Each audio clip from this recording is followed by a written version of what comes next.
Yo decía, yo estaba hablando y mi audio estaba apagado. Bueno, buenos días tengan ustedes nuevamente. Sean bienvenidos a otra sesión del curso de química. El día de hoy lo que vamos a ver es el tema, a ver, pues vamos a colocar acá, vamos a ver cinética química, equilibrio químico y electroquímica, ¿no? Estos tres temas los vamos a desarrollar. Tenemos también 9 ejercicios que vamos a trabajar, ¿no? A partir de la segunda hora. Bien, entonces voy a pasar a presentar.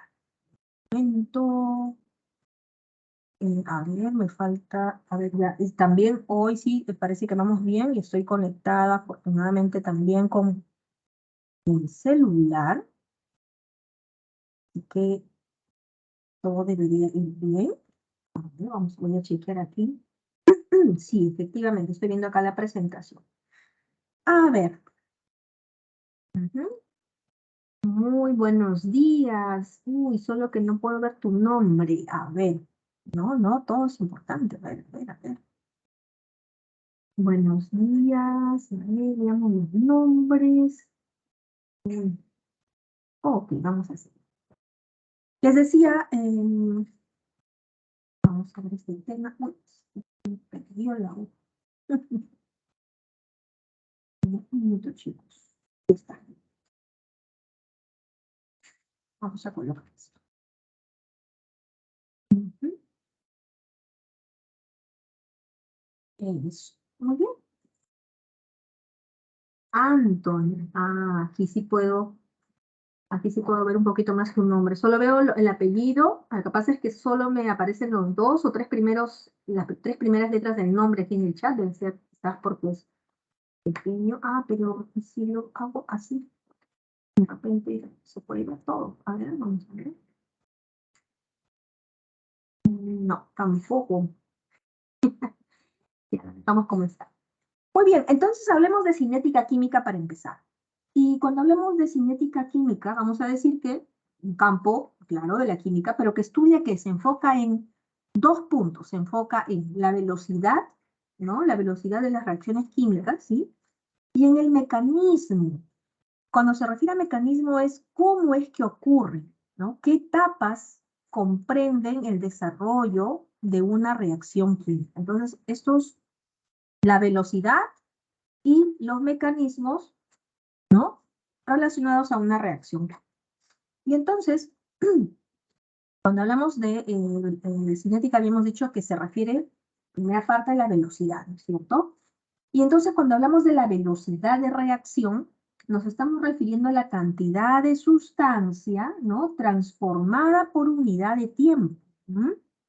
Fíjense aquí en este gráfico, nosotros tenemos aquí al inicio, por supuesto, al inicio, ¿no? Yo tengo uno o dos reactantes, ¿no es cierto? Están aquí a una concentración, y a medida que pasa el tiempo, pues esos reactantes, ¿no? Disminuyen, va disminuyendo su concentración, ¿no es cierto?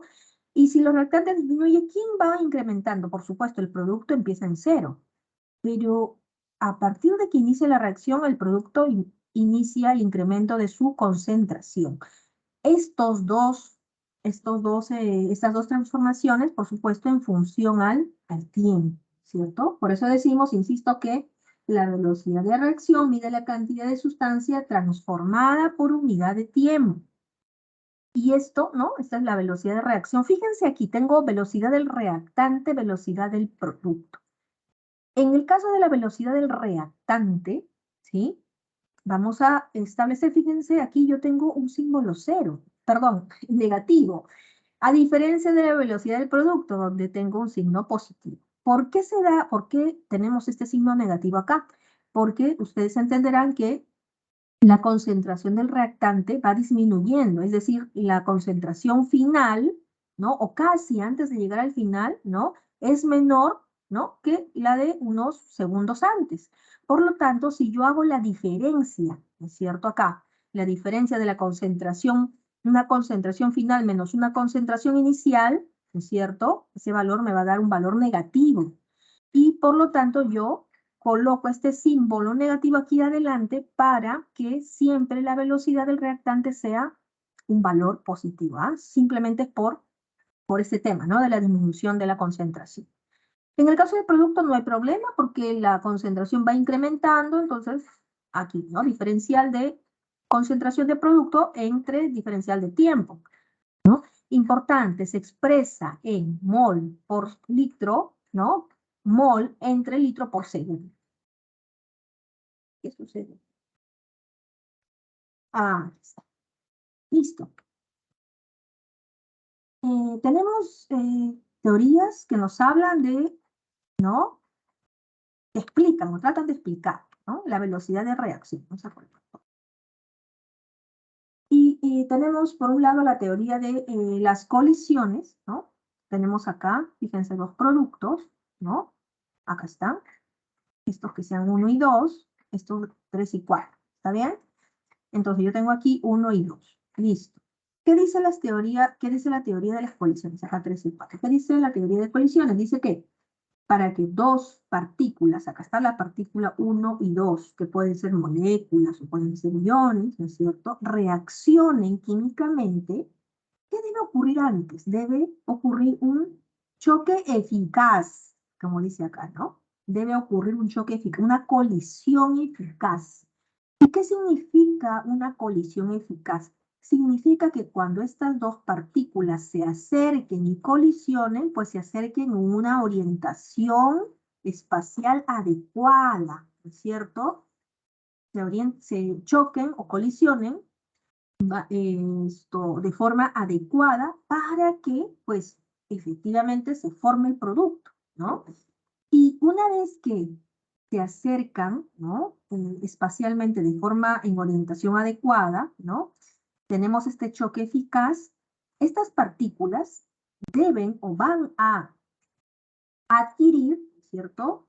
Una energía mínima denominada energía de activación. Un punto importante, estos choques eficaces, ¿no? No se van a dar siempre, es decir, las partículas en un recipiente van a colisionar entre ellas, ¿cierto? Van a haber miles de colisiones, pero solo una pequeña parte de estos choques o colisiones van a ser o se van a transformar en choques efectivos, en choques que nos lleven a la formación de un producto.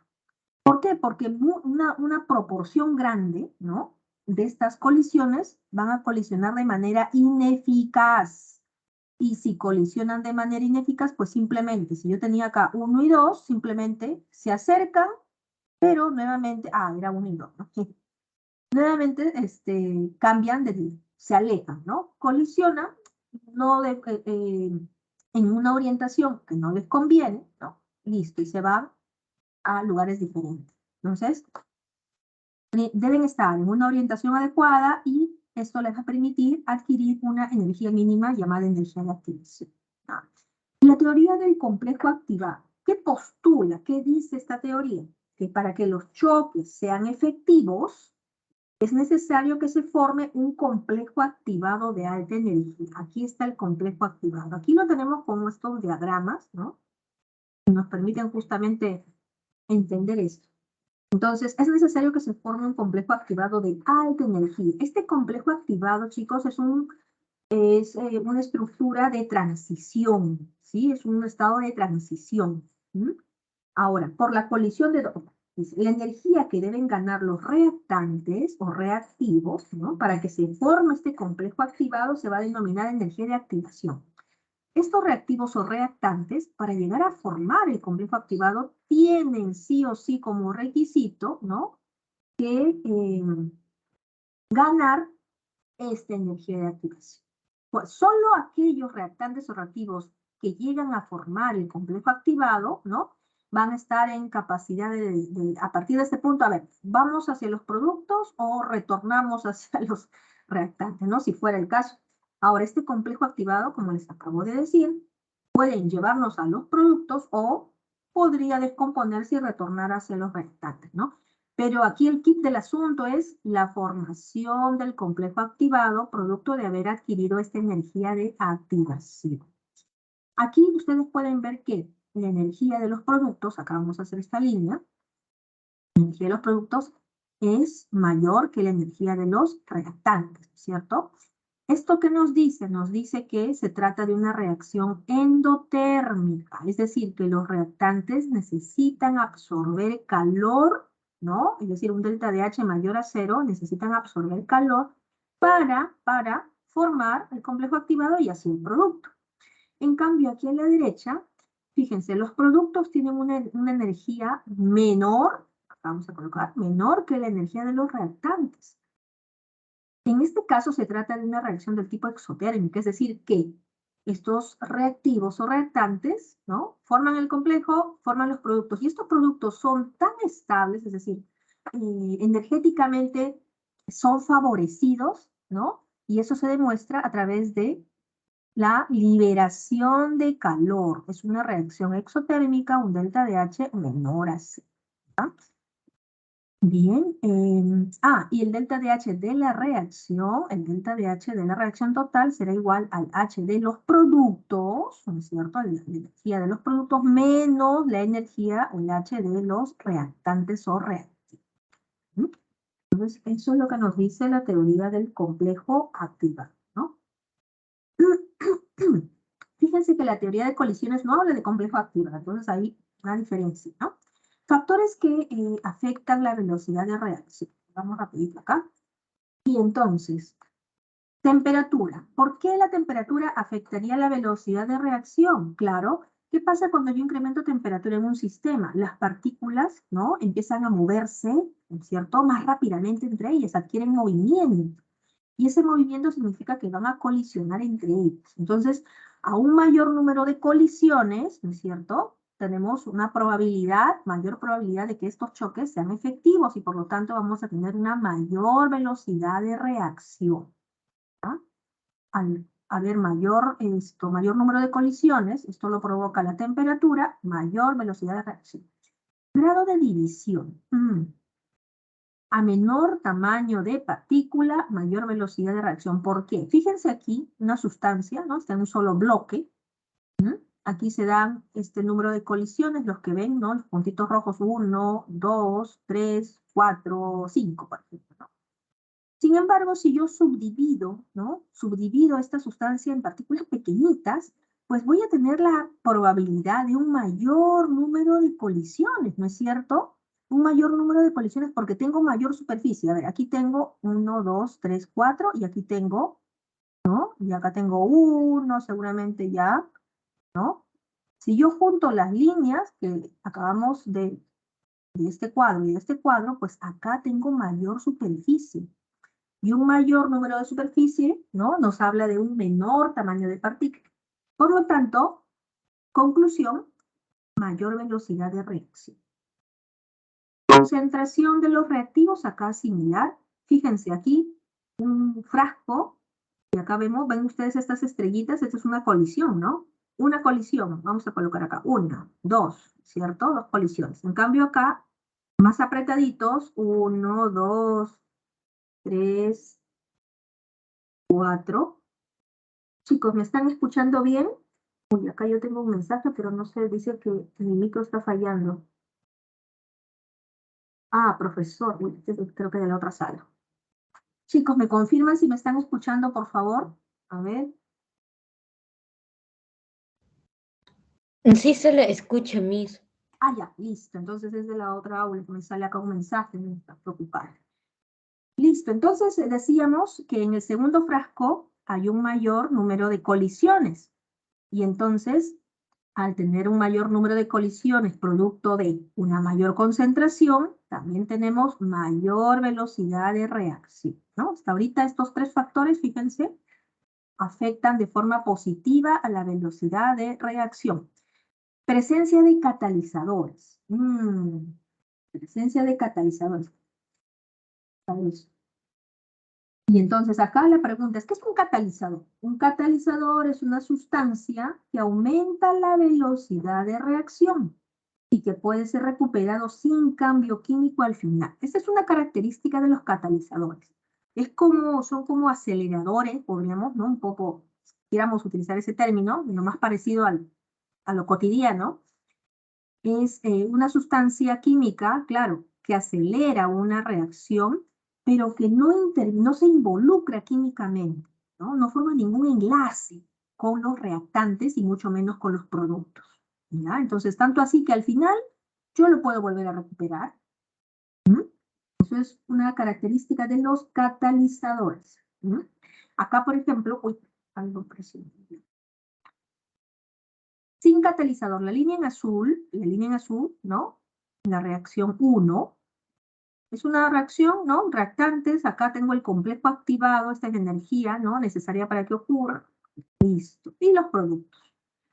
Pero si yo utilizo un catalizador de energía, acá la reacción A2, ¿no es cierto?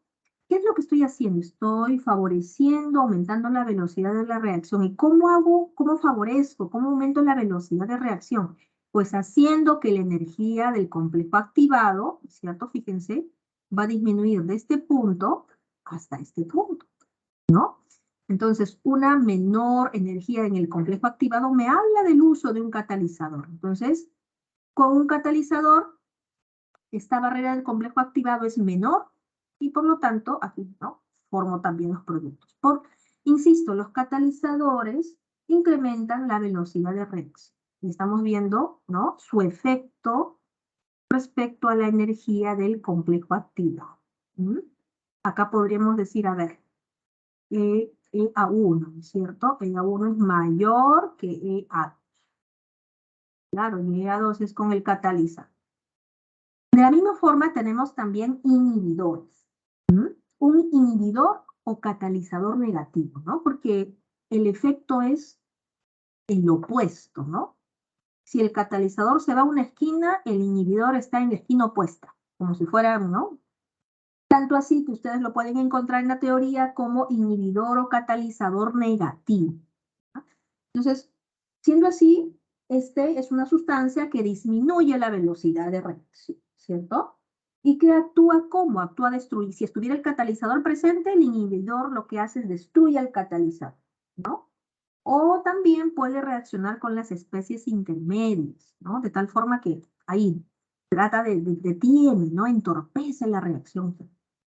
Entorpece. Vean ustedes acá. Acá sin inhibidor sería una reacción normal, ¿no es cierto? Acá el complejo activado, listo, producto. Pero con el inhibidor, dificulto acá, ¿no? Hago que la energía de activación, fíjense, esté más alta. Por lo tanto, reduce la velocidad de reacción. 4 factores. Mecanismos de reacción. A ver, vamos a colocar todo, chicos, porque yo sé que ustedes le toman unos poquitos, ¿no? A ver, vamos. Ya. Tenemos 2. Cuando hablamos ya de mecanismos, hemos hablado de velocidad, ¿no? Y el otro campo de la cinética, mecanismos. 2 mecanismos. Elemental y complejo. ¿Cuál es la diferencia? La diferencia en principio es que la elemental ocurre en una sola etapa. Aquí, ¿no? NO más O2 y formo NO2. En una sola etapa ocurre esta reacción química.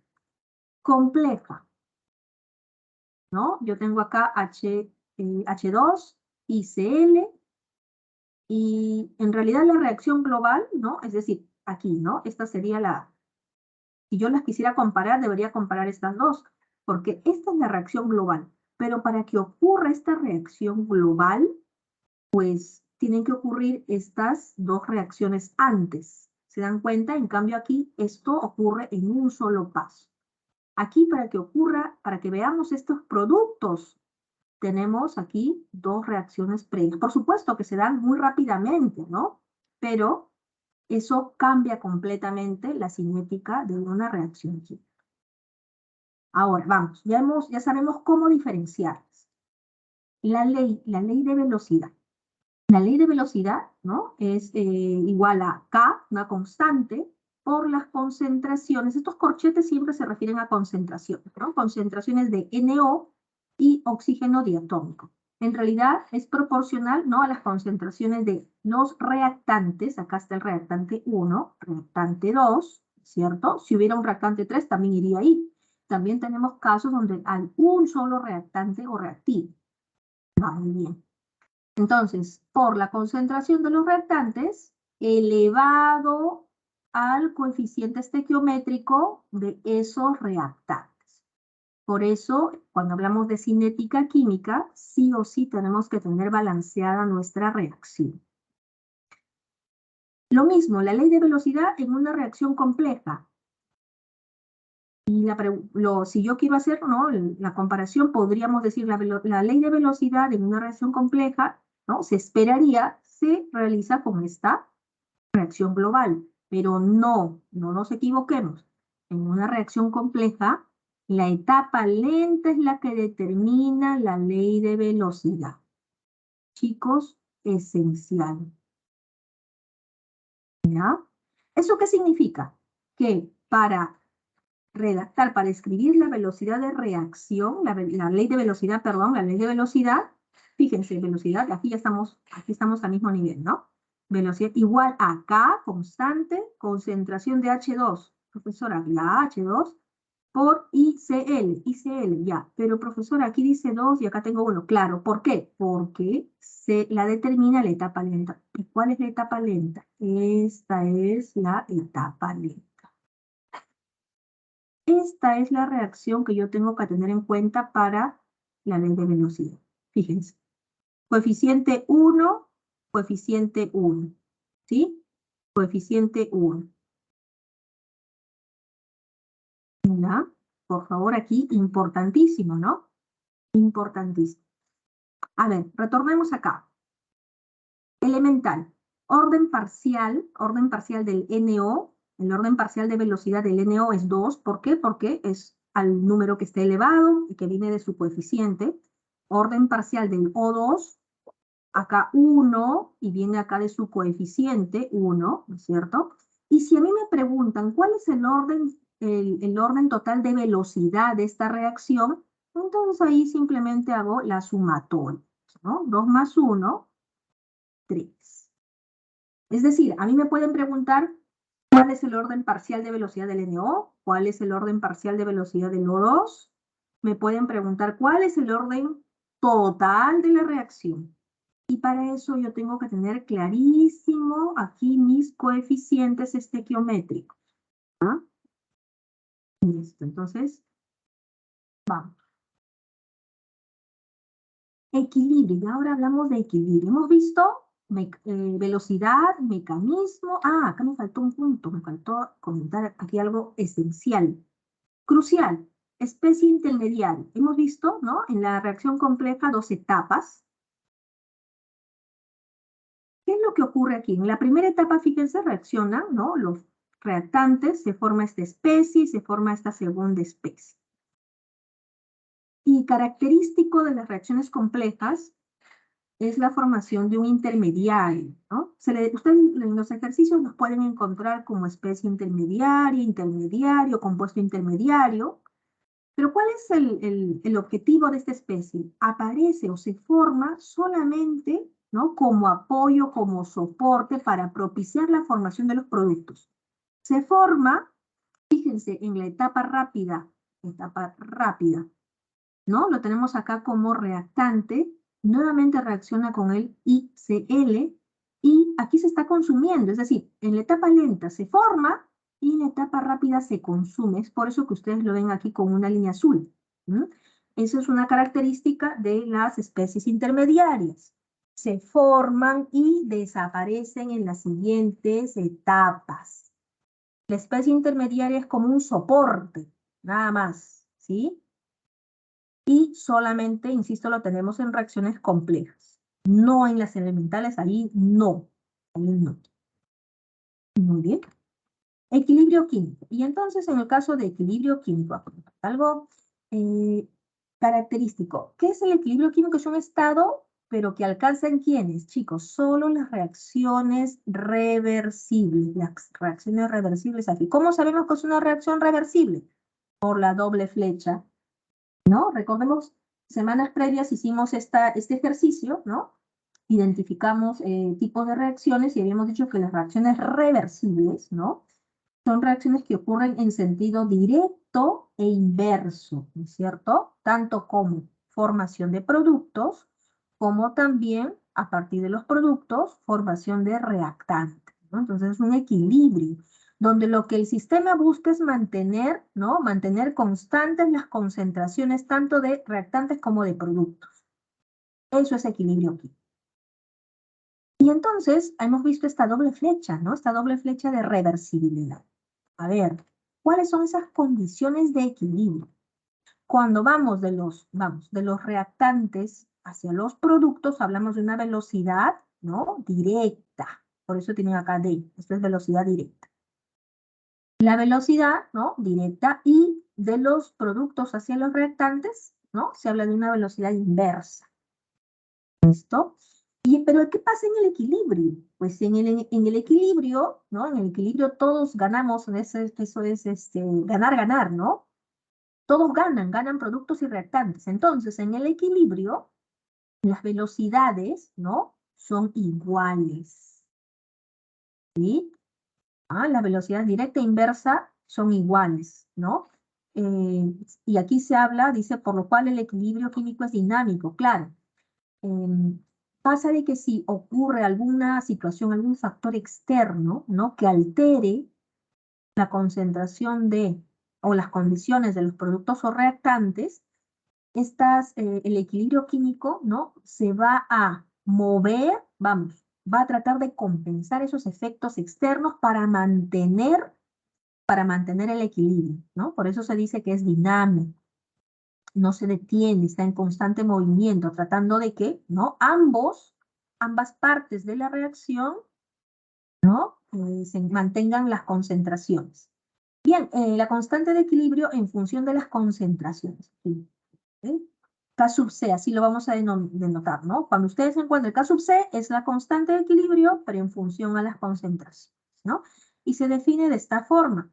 Fíjense, se define como las concentraciones de los productos elevados a sus coeficientes estequiométricos entre la concentración de los reactantes elevado a sus coeficientes estequiométricos. Esa es la condición de equilibrio. Importante, solo dependen de la temperatura, ¿no? Siempre la constante de equilibrio, ¿no? Va a tratar, les decía, ¿no? Ante cualquier factor externo de compensar. Solo cambia, solo se ve alterada por la temperatura. Pero vamos a ver, tenemos una tablita al final justamente sobre este tema. A ver, hemos hablado de K sub C, equilibrio en función a las concentraciones, pero ¿qué pasa cuando tenemos un sistema donde tenemos nuestros componentes todos gaseosos, ¿no es cierto? Listo, todos gaseosos. Y entonces, ¿qué pasa? Tenemos los gases que generan presión, ¿cierto?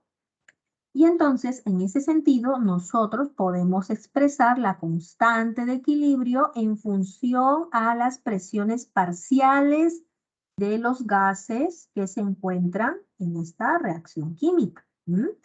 Aquí exactamente lo mismo, presión parcial, no se altera el orden, lo único que estamos cambiando es la expresión. En lugar de hablar de concentración, hablamos de presión parcial, porque fíjense, en el numerador tenemos presión parcial de los productos elevado a sus coeficientes entre la presión parcial de los reactantes elevado a sus coeficientes estequiométricos, ¿cierto?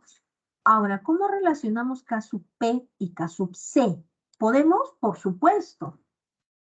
Fíjense, K sub P va a ser igual a K sub C por R. ¿Qué cosa es R? La constante universal de los gases. T, la temperatura, y aquí yo solo me tengo que fijar aquí, delta de N. Delta de N es, N recordemos voy a colocarlo acá, número de moles, ¿no? Número de moles. Número de moles, del gas, estamos hablando de presión parcial, número de moles de gases. Y entonces yo tengo que hacer la diferencia, ¿no? Tengo que sumarlo, fíjense, los coeficientes estequiométricos de los productos menos los coeficientes estequiométricos de los reactantes, ¿no? Siempre que sean especies que se encuentren en estado gaseoso. Eso es importantísimo. Si por ahí alguna de las especies, ¿no? Porque podríamos tener un sistema donde tenga gases y sólidos, pues solamente esta diferencia de número de moles aplica para los gases. Bien, tenemos acá tipos de equilibrio homogéneo y heterogéneo. A ver, hay un poquito de agua. ¿No?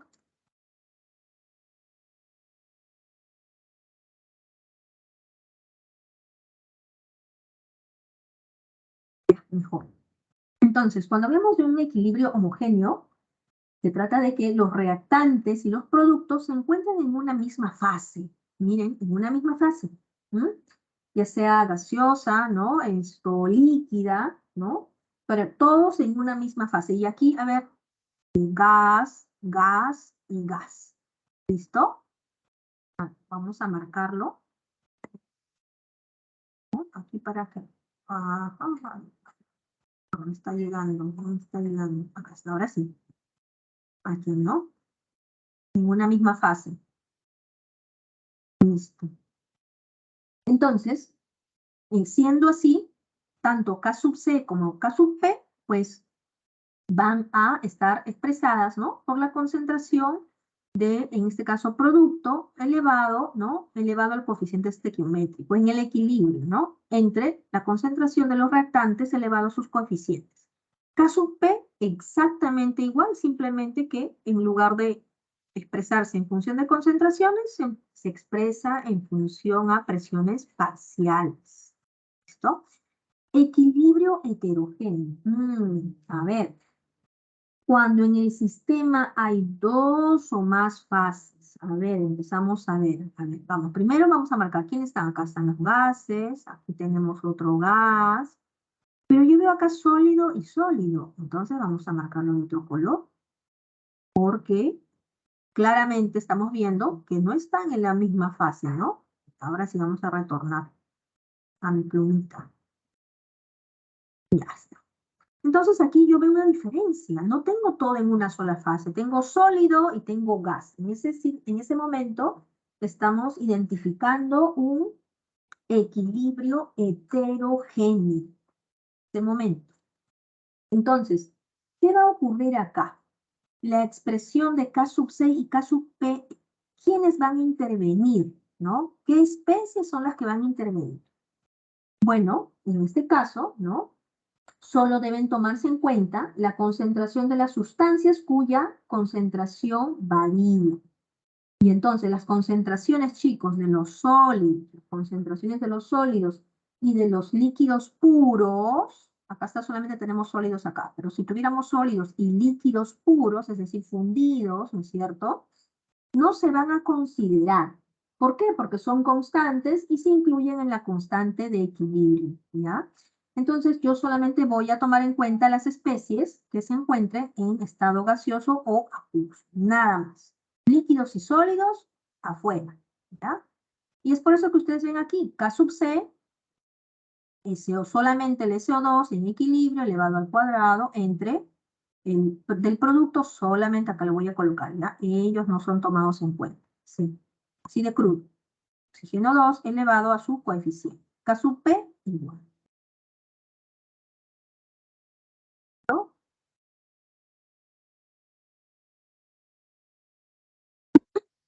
Vamos. Y aquí tenemos justo, les decía, ¿no? ¿Cuáles son esos factores externos? Ay, ¿cuáles son esos factores externos que van a desplazar el equilibrio, manteniéndose, por supuesto, el valor del K sub C? Tenemos acciones externas como la concentración. Si yo aumento la concentración de algún, ya sea reactantes o productos, pues el equilibrio va a desplazarse hacia donde se disminuye esa concentración, ¿no? Por ejemplo, si yo aumento la concentración del reactivo A, entonces el equilibrio se va a desplazar hacia donde se disminuye. Es decir, si yo he agregado, he aumentado la concentración de A y quiero, ¿qué tengo que hacer para que disminuya? Ah, tengo que hacer que se consuma, ¿no es cierto? Entonces, que se consuma significa que se formen más productos. Entonces el equilibrio se desplaza hacia la, ¿no? Si disminuyo la concentración, entonces, por ejemplo, en el caso de A, ¿no? Yo disminuyo la concentración de A, disminuyo la concentración del reactivo.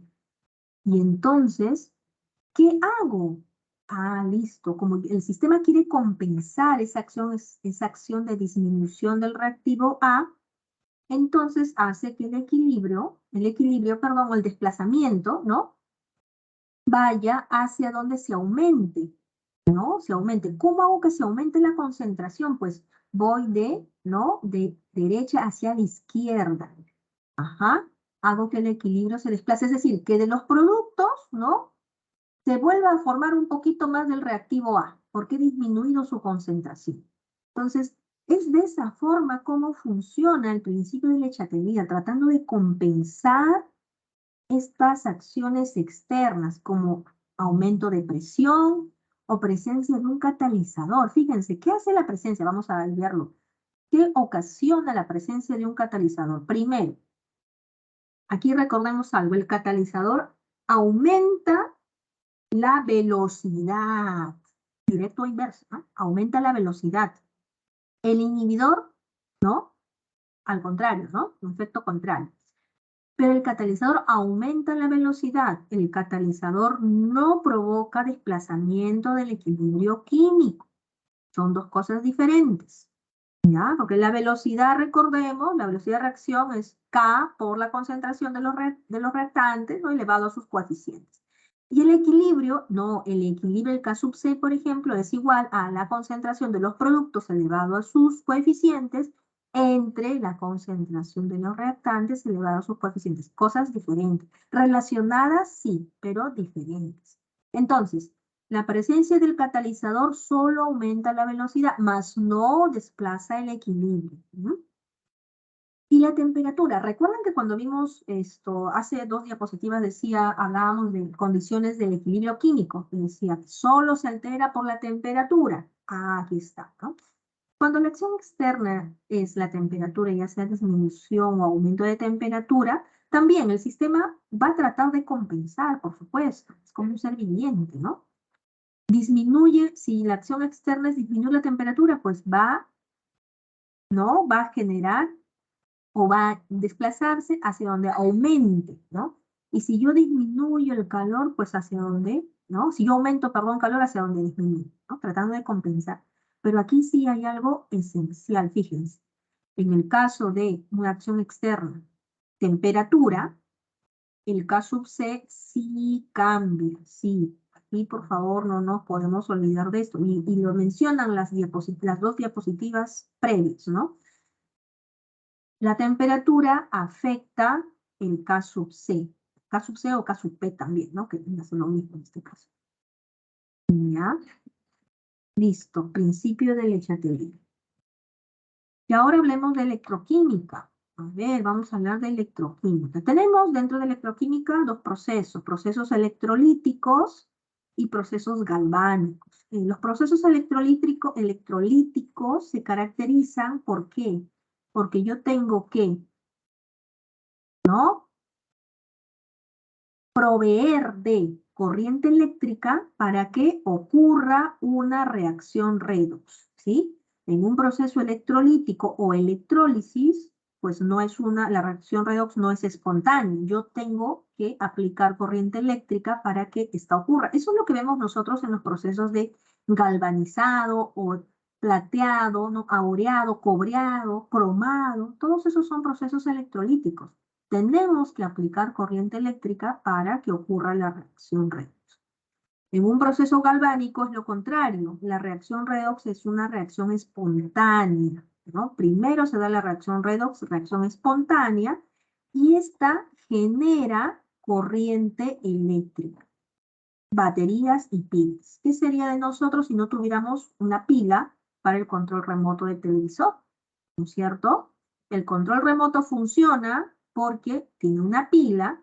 Esta pila genera de manera espontánea internamente, por supuesto muy bien empaquetado, una reacción redox que a su vez genera corriente eléctrica. Y permite funcionar los mouse, calculadoras, relojes. Bueno, yo todavía uso reloj. Yo sé que ustedes ya no, pero pilas, baterías, ¿no?, de forma espontánea. Muy bien, esa es la principal diferencia, ¿no? Y entonces hablemos primero de los procesos electrolíticos. A ver, vamos a hablar de 2 tipos de procesos bien grandes. Los procesos electrolíticos, que son, procesos no espontáneos, y los procesos galvánicos, que son procesos espontáneos. Entonces acá, por ejemplo, tenemos el caso de la electrólisis, ¿no? Electrólisis se refiere a que es un proceso electrolítico de cloruro de sodio líquido. Chicos, fíjense aquí esta expresión, importantísimo. Entre paréntesis, L, ¿no? El estado de agregación. N, que significa líquido. Lo que está pasando es que la sal, cloruro de sodio, simplemente está fundida, ¿no? No está solubilizada en agua, no, olvídense. Ni siquiera debería yo haberlo pronunciado. Es solo cloruro de sodio líquido fundido. Ok, entonces en esta tina yo tengo, ¿no? Efectivamente, cloruro de sodio fundido puro, acá está, ¿cierto? Y como es una especie, es una sustancia iónica, ¿no? Tenemos los iones, ¿no? Sodio más 1, cloruro, muy bien. Y entonces tengo acá ánodo y cátodo. Entonces, de forma, ¿qué va a ocurrir? Al aplicarle, yo tengo acá, fíjense, yo tengo acá una batería, ¿no? Tengo una batería, le voy a aplicar, voy a hacer circular corriente eléctrica a través de esta bandeja y voy a provocar que los iones, ¿no? Pues se acerquen, ¿no?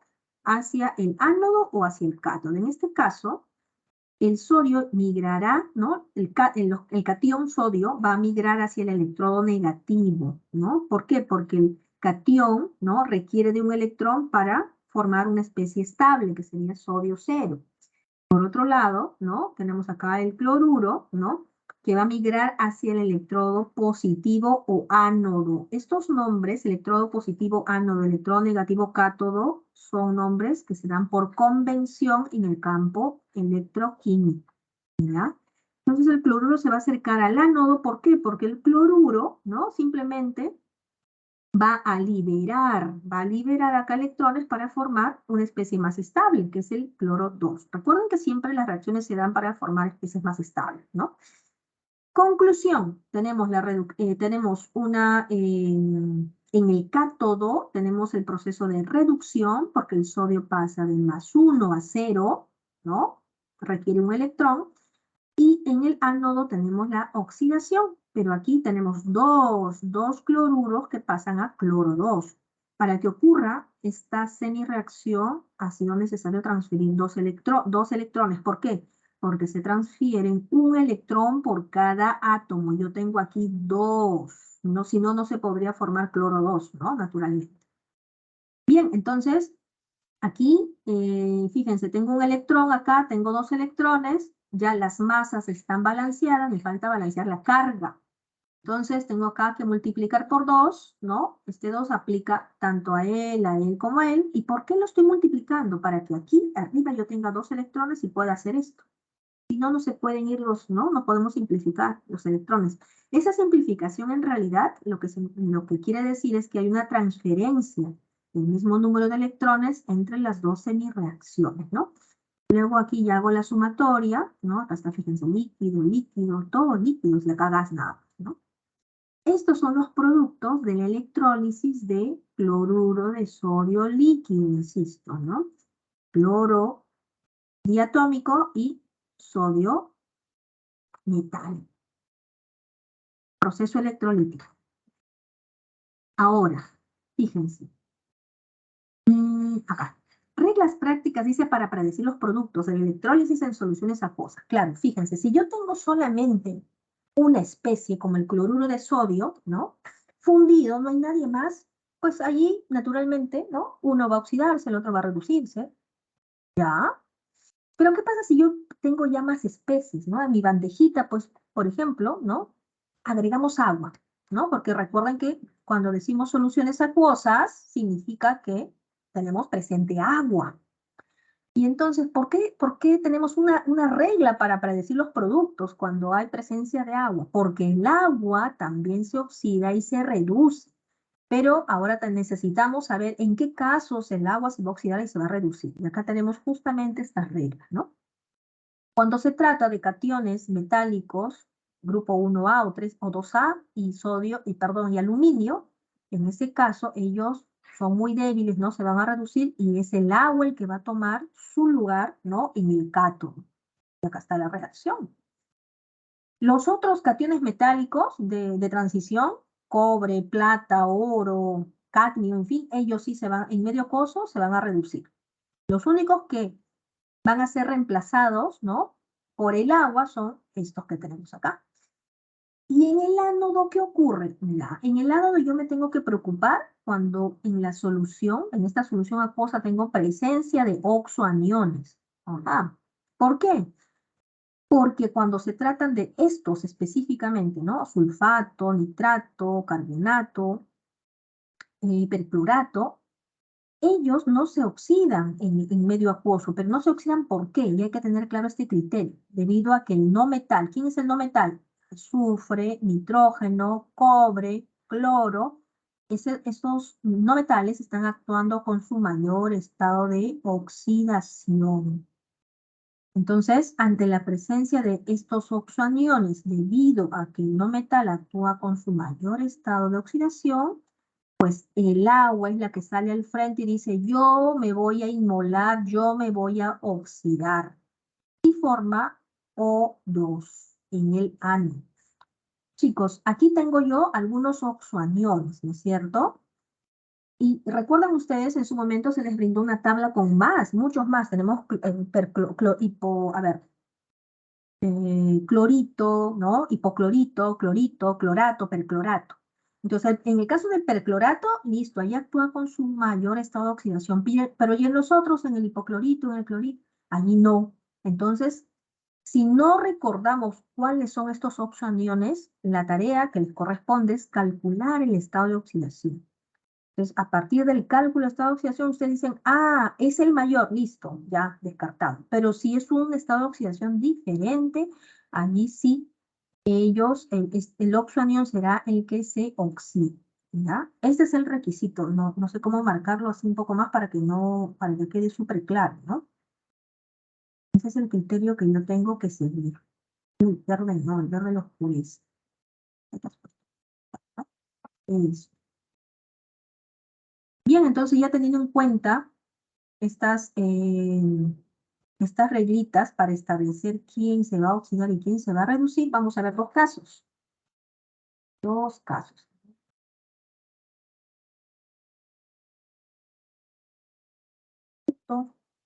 Voy colocando esto, ¿ya? Voy colocando para que le vayan tomando la fotito mientras me salta mi hojita de las horas. Ah, acá está, la hojita de las horas.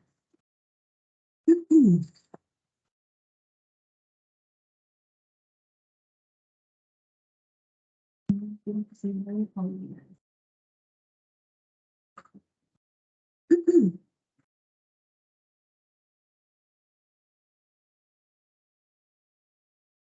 ¿Ya? A ver, acá tenemos electrólisis, pero de sales acuosas. ¿Ya?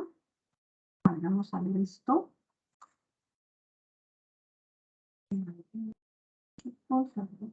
Listo. Entonces, a ver, ¿yo en qué me tengo que fijar? Dice acá, electrólisis, ya está. Electrólisis o proceso electrolítico de cloruro de sodio y acá, entre paréntesis AC. Eso significa que el cloruro de sodio está en una solución acuosa, con agua. Por eso ustedes ven acá, ¿no? Sodio, cloro y agua.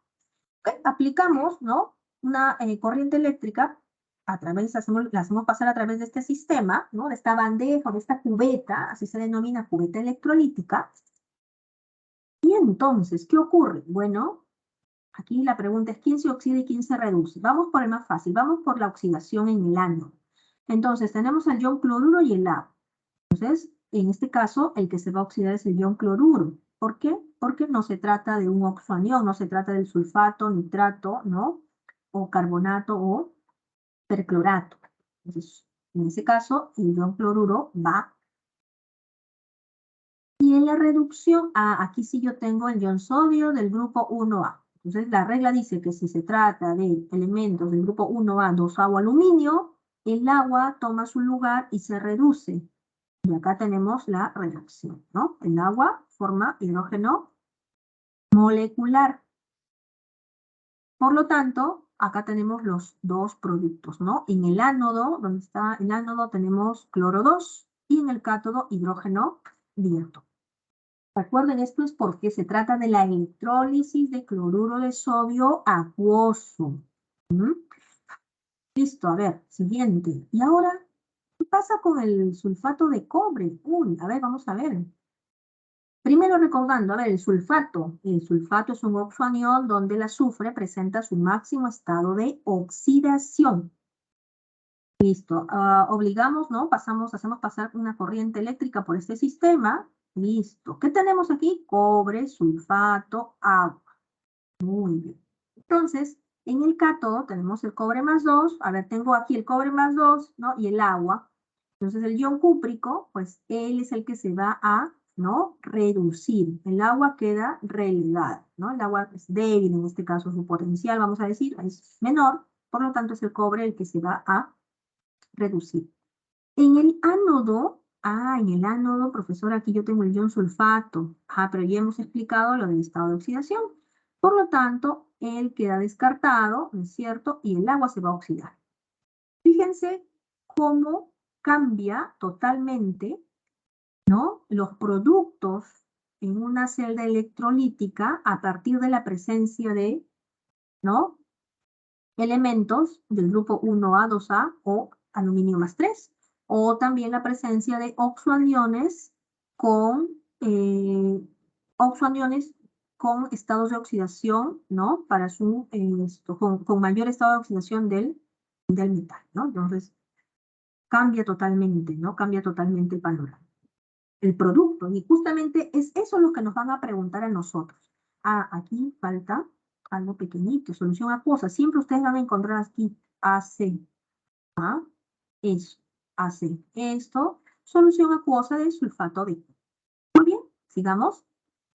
Aspectos cuantitativos de la electrólisis o procesos electrolíticos. Uy, acá está Faraday, ¿no? Inmediatamente la primera es una equivalencia. Faraday equivale a 96.500 Coulomb y esto equivale a una mol de electrones.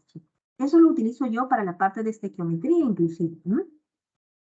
Y aquí el peso equivalente será igual a la masa molar entre el número de electrones transferidos. Fíjense, esto ocurre en una reacción, lo voy a colocar en una reacción redox. Hacemos aquí un review, un alto.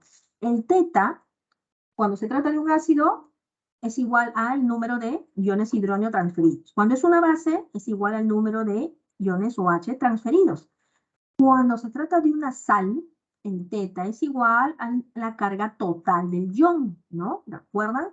Y cuando se trata de una reacción redox, el teta está dado por el número de electrones transferidos, ¿no? Ya teníamos que encontrar una aplicación. Y aquí le vamos a dar, ¿no es cierto?, con estos procesos, ¿no? Y con en la parte de electroquímica, ¿no? Donde vemos reacciones redox. Alguien gana, alguien pierde, ¿no? Hay una transferencia de electrones.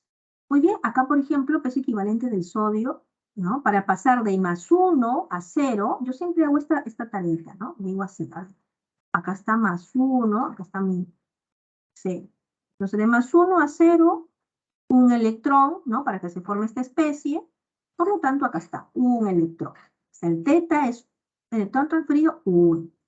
Y aquí para el agua, profesora, pero aquí yo tengo 2 átomos, ¿no? 2 átomos de agua, porque tengo que formar oxígeno aquí diatómico. Entonces, para un átomo, voy a colocar acá, un átomo de oxígeno requiere 2 electrones. Y entonces, 2 átomos de oxígeno requieren 4 electrones. Por eso tenemos aquí 4. Entonces, recuerden, no solamente es ver la especie, sino ver cuántos átomos de la especie hay. ¿Ya? Listo, aquí para 1, insisto, 2 electrones, ¿no? Para 2, por lo tanto, el doble, ¿no?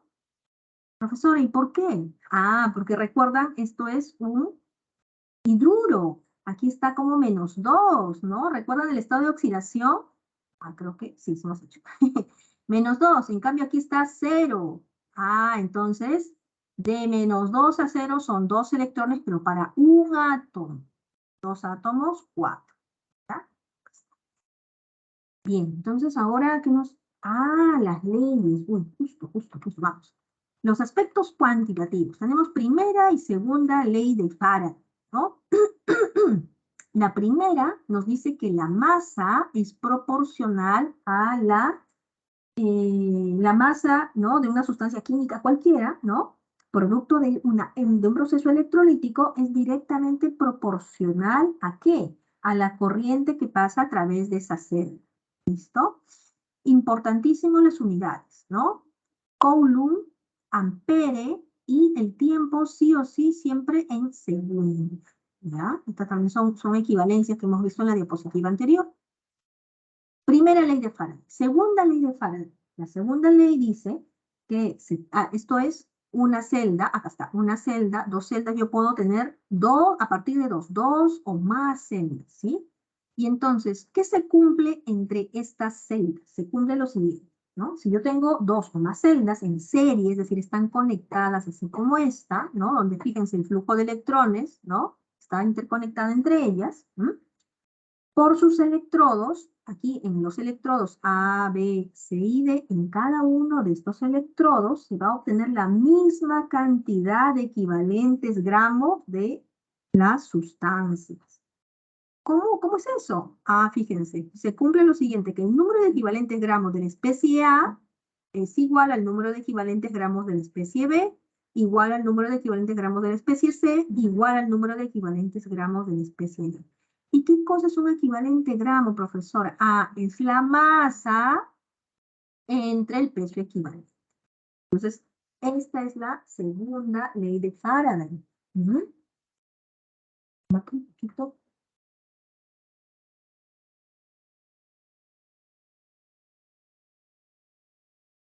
Vamos. Proceso galvánico. A ver, nosotros hemos hablado del proceso electrolítico, ¿no es cierto? Y ahora vamos a hablar de un proceso galvánico. Recordemos, el proceso galvánico es un proceso espontáneo, ¿no es cierto? A partir de una reacción redox, esa reacción redox es la que genera corriente eléctrica. Claro.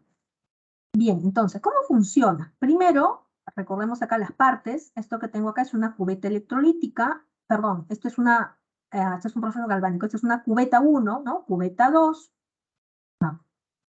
Tenemos acá nuestros electrodos, ¿no? En este caso, mi electrodo, tengo acá un ánodo, es una barra de zinc. Vamos acá. Tengo aquí, esta es una barra de cobre que va a actuar como cátodo. En este caso tengo un voltímetro. ¿El voltímetro qué función tiene? La de censar o registrar la cantidad de corriente que va a generar este sistema.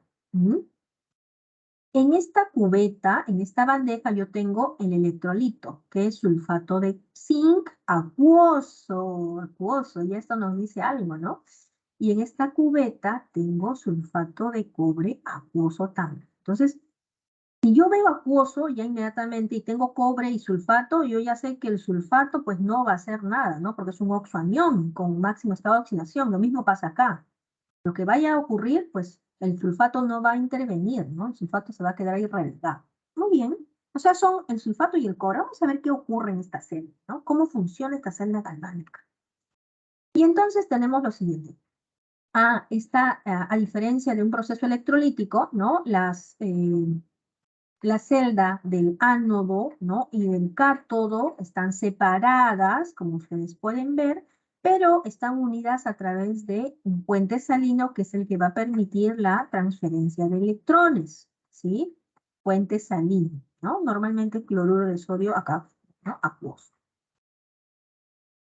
Tengo aquí yo mi barra, esta es una barra de zinc, ¿cierto? Mi barra de zinc, ¿ok? Y tengo aquí en la solución zinc más 2 y tengo sulfato, ¿no es cierto? Acá está la barra y acá están los iones en solución. Lo mismo tenemos acá a la derecha. Tengo aquí la barra de cobre. Aquí ustedes pueden ver la barra de cobre. Voy a colocar acá la barra de cobre, ¿no? Y aquí en el medio opuesto tengo cobre más 2 y sulfato. Lo mismo que en el caso de izquierda. Y entonces se hace la magia. ¿Y la magia qué significa? De forma espontánea, fíjense lo que empieza a ocurrir. Pues la barra, ¿no? El electrodo de zinc empieza a desprenderse. ¿Y qué pasa con el zinc? El zinc, ¿no? Está cediendo, ¿no? Está cediendo electrones para formar iones zinc más 2. Estos iones zinc más 2 pasan a la solución. Pasan a la solución y los electrones, por supuesto, van hacia el electrodo, ¿no? Pero para que ocurra esto, fíjense, se va destruyendo este electrodo de zinc metálico. Entonces, ¿qué está ocurriendo? El zinc está pasando de 0 a +2, se está oxidando, se está oxidando. Okay. ¿Y qué pasa acá? Como aquí se están liberando dos electrones, ¿qué pasa en el cátodo? En el cátodo, el cobre +2 de la solución, pues ahí el cobre dice, si él se está oxidando, pues yo me voy a reducir, es decir, voy a pasar de +2 a 0. ¿Pero esto qué ocasiona? Ocasiona que este cobre +2 recibe los electrones, ¿no es cierto? Porque acá se liberaron estos electrones, vienen los electrones, el cobre +2 los recibe, pasa a cobre, acá está cobre metálico, y esta barra, este electrodo de cobre, que originalmente está de esa forma, lo que va a ocurrir en el tiempo es que va a engrosar, ¿no? Porque si está pasando de cobre +2 a cobre 0, es cobre metálico. Entonces, ¿cuál es la consecuencia? La consecuencia, es el puente salino, es la transferencia, ¿no? De electrones, de carga. ¿Qué es lo que va a ocurrir? Pues que el electrodo de zinc empieza a deshacerse, mientras que el cátodo de cobre empieza a engrosar, ¿no? Fíjense qué interesante. Tenemos acá la reacción de oxidación y aquí la reacción de reducción. Y por supuesto, les decía, los electrones migran del ánodo hacia el cátodo. Hay transferencia de electrones, es una reacción redox espontánea, por lo tanto, un proceso galvánico.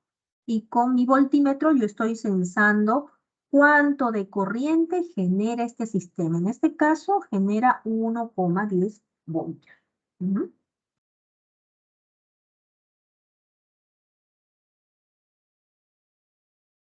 Acá está en total el proceso galvánico.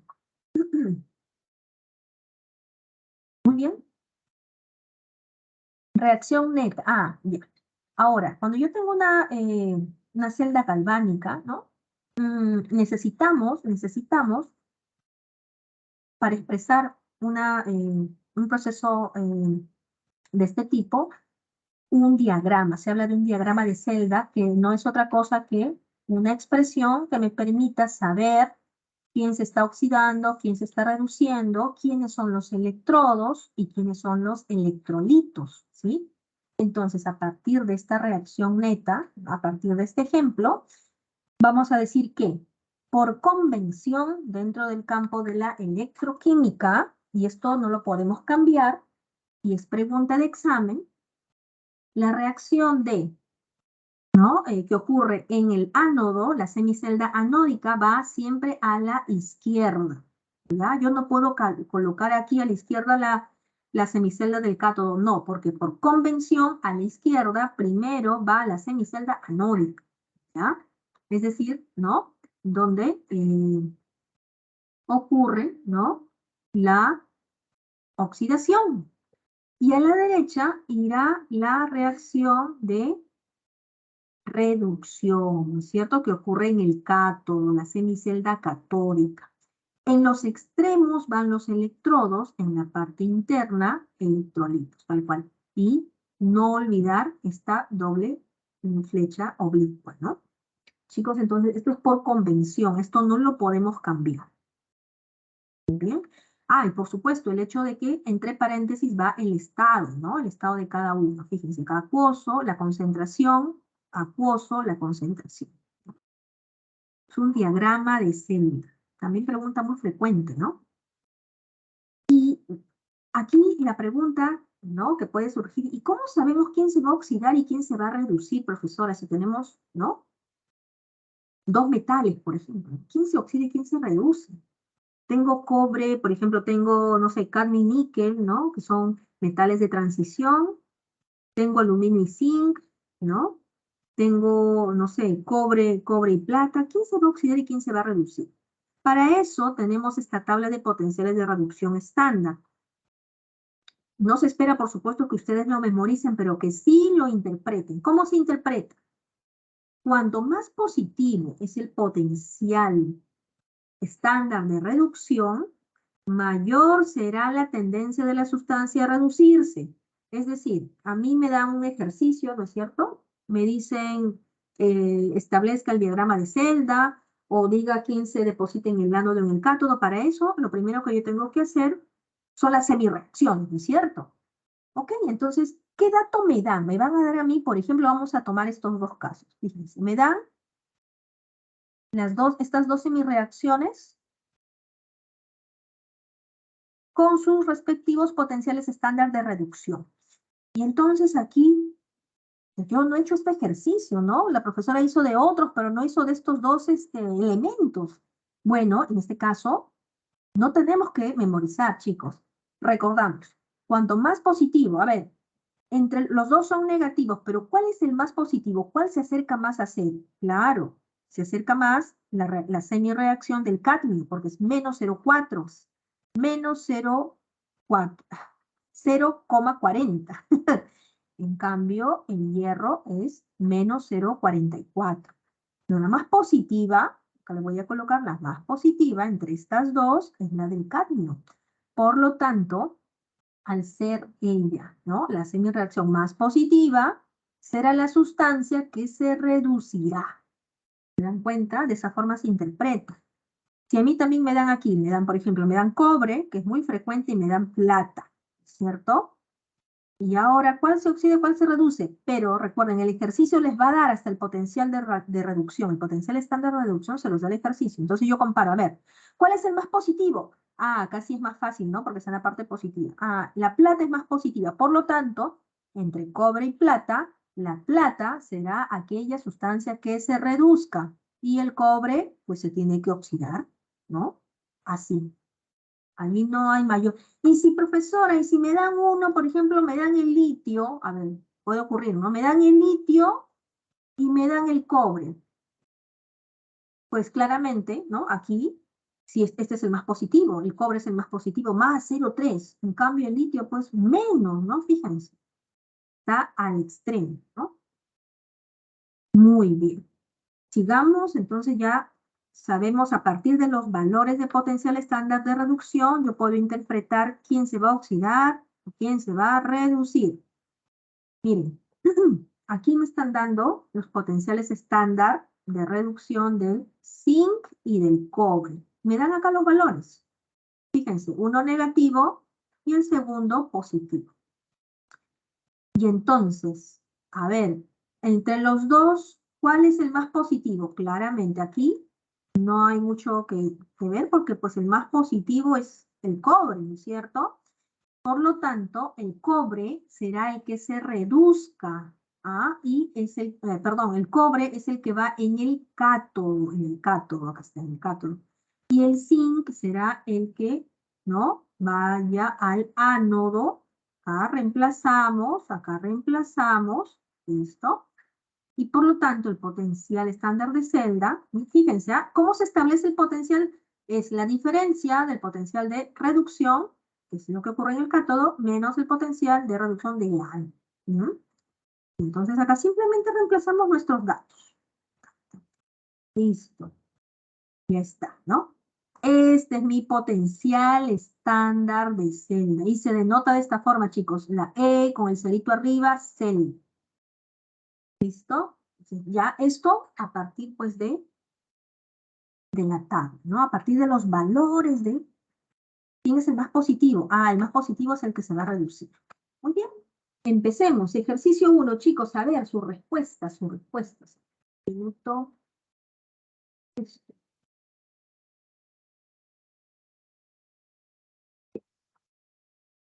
Tenemos dióxido de nitrógeno. Aquí ya vamos a poner una hojita de ejercicios. A ver, mi hojita de ejercicios, acá está. Es un contaminante del aire cuyas principales fuentes son los automóviles y las emisiones industriales, ¿no? A determinadas condiciones de presión y temperatura, dicho contaminante se descompone en una sola etapa. Chicos, aquí ya nos dieron un dato importante. En una sola etapa, ¿qué significa? Que es una reacción sencilla o elemental, ¿cierto? Así que vamos bien con eso. Con respecto a la velocidad y a los factores que influyen en la velocidad, selecciona la alternativa correcta. Muy bien. Entonces, tenemos así. La velocidad de la reacción disminuye cuando la temperatura se incrementa. Uy, era lo contrario, ¿no? Recordemos.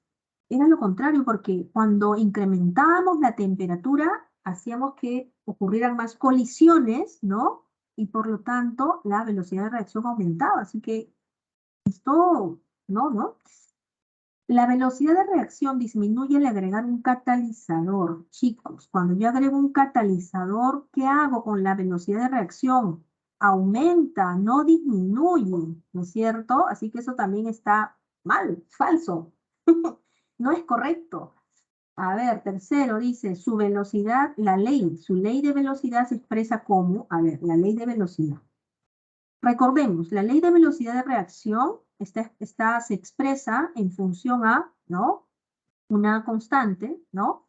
Y la concentración de los reactantes. ¿Quién es el reactante acá? El NO2. ¿Y qué hace acá el NO y el O2? No, en realidad aquí el reactante, ¿no es cierto? Es NO2. ¿Y elevado a qué? Elevado a su coeficiente estequiométrico, ¿no es cierto? Entonces, esta no es su ley de velocidad. Esta sí es su ley de velocidad, así que la expresión es falsa. Corresponde a una reacción de tercer orden, chicos. A ver, de tercer orden, ¿de dónde sale el tercer orden? Si aquí, a ver, aquí, ¿esto qué me está diciendo? Que es de segundo orden. Ahora, si yo tuviera dos reactantes, allí recuerden que yo tengo que sumar, ¿no es cierto? Los coeficientes estequiométricos si hubieran dos o más. En este caso, como solo hay un reactante, pues solamente este valor será el orden de la reacción. Así que de tercer orden, no sé de dónde sacaste porque tercero no es. Y lo último dice, si el K es, nos dan los valores y nos piden, que dice, K es tanto y la velocidad es o sea, nos están pidiendo reemplazar los datos y verificar que esta es la velocidad de reacción, chicos. ¿Qué dicen? A ver, ¿cuál es la respuesta? ¿Cuál es la respuesta ganadora? ¿Qué dice Antonio? A ver, vamos. A ver, vamos empezando, ¿no? Entonces, lo primero, habíamos dicho, las tres primeras, hasta las cuatro, ¿no? Las cuatro primeras, ¿no?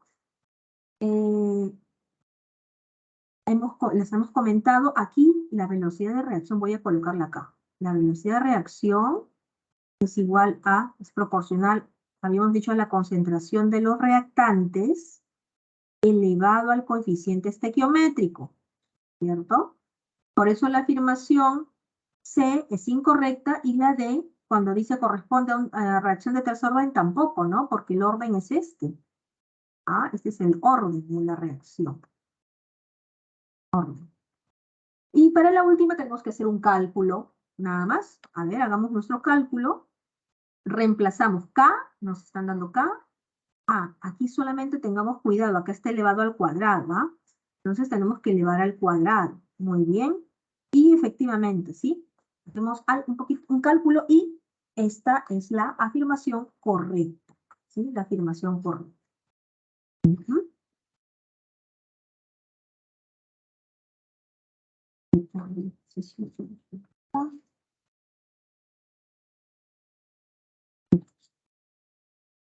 Muy bien, sigamos con el ejercicio 2. En un laboratorio de química ambiental se está estudiando los mecanismos de reacción de sustancias que producen cloro, ya que dicho halógeno es causante de la destrucción de la capa de ozono. En uno de dichos estudios se encontró que el cloruro de nitrilo, que es este señor que está acá, el cloruro de nitrilo se descompone en dióxido de nitrógeno y cloro, según el siguiente mecanismo de reacción. Y aquí nos dan el mecanismo de reacción, fíjense.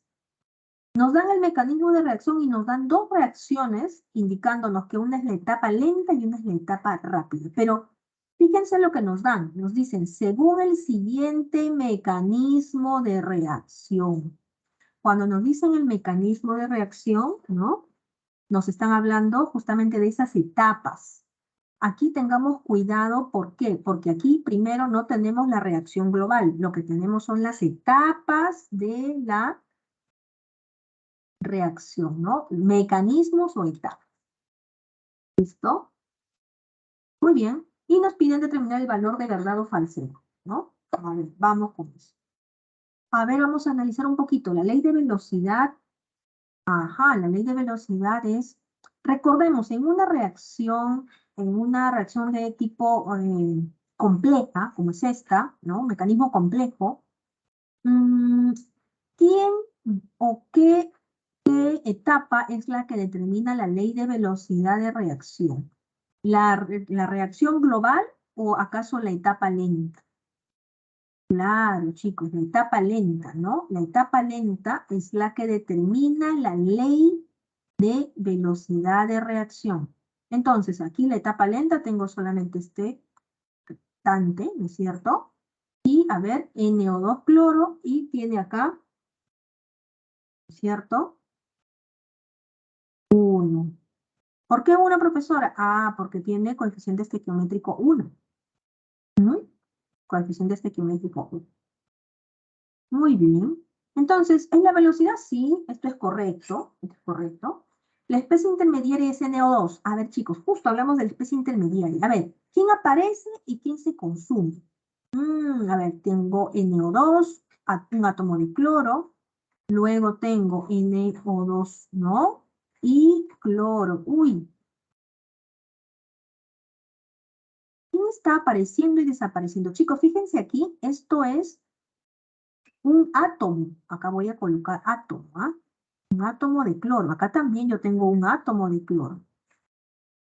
Entonces, mientras aquí se forma, pues se forma solamente porque necesitamos su ayuda, ¿no? Y acá se va a consumir. Aquí en los productos ya no vemos. Aquí lo que vemos es cloro diatómico. Es algo totalmente diferente. Cloro diatómico. ¿Sí? Listo. Entonces, ¿la especie intermediaria es NO2? No, pues esto es falso, porque la especie intermediaria, lo acabamos de ver, ¿quién es? Es el cloro, el átomo de cloro. Él es la especie intermediaria. Y es una reacción de segundo orden. A ver, aquí tengo la ley de velocidad de reacción. Pues la ley de velocidad de reacción es de primer orden, ¿no? No es de segundo orden, así que esta expresión también es falsa. Fíjense cómo hemos aplicado todos nuestros conocimientos, ¿no? De teoría. Vamos. Aquí tengo en limpio, no podríamos decir en limpio, en los mecanismos, la reacción total también. ¿Y por qué? Para que nos quede clarísimo que esta es la especie intermediaria, ¿no? Aparece y desaparece, se consume. Se consume, ¿no? Habíamos visto también el mecanismo, perdón, la ley de velocidad, ¿no? La ley de velocidad está dada por la etapa lenta, lo voy a colocar acá, ¿no?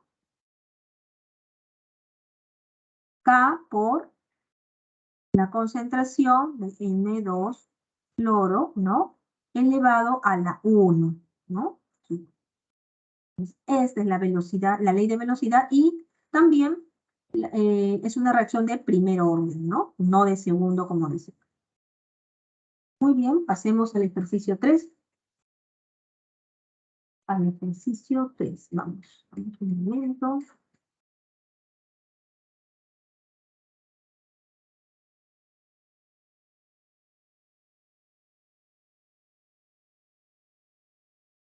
Vamos a ver.